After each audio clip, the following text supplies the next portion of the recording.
Pemirsa, pemerintah Kabupaten Banyuasin bersama Dinas P2PA P2KB Banyuasin terus melakukan persiapan menyambut pelaksanaan Hari Keluarga Nasional yang akan digelar pada 6 Juli 2023 mendatang setelah ditunjuk pemerintah pusat sebagai tuan rumah pada tahun ini.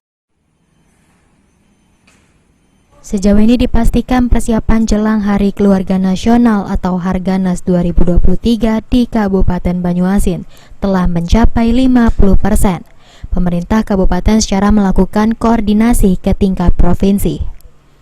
Beberapa hal seperti layout dan SK panitia, baik provinsi dan kabupaten telah selesai dibuat. Acara yang akan berlangsung dari bulan Juni ini akan melaksanakan beberapa kegiatan, yang diantaranya bantuan rumah layak huni untuk keluarga beresiko stunting, gelar dagang UPPKA Indonesia, Banyuasin Expo, pelayanan KB, Movement on the Road yang merupakan mobil penerangan komunikasi, Jambor Kader KB se-Banyuasin, dan seminar tentang stunting. Seluruh rangkaian acara tersebut puncaknya akan dilaksanakan pada tanggal 6 Juli 2023.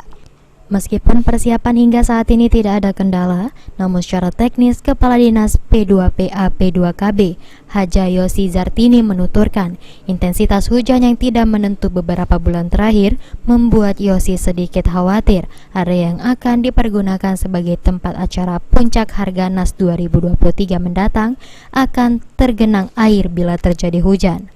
Persiapan sudah untuk rapat, layout kegiatan sudah selesai, tinggal kita rapat persetujuan Setnek. Setelah itu kita rapat lagi di Setnek dan ke staf presidenan. Tim Setnek barangkali akan datang lagi 2 kali lagi ke sini untuk memastikan kondisi tempat lapangan pasar. Muhammad Maulana, PAL TV.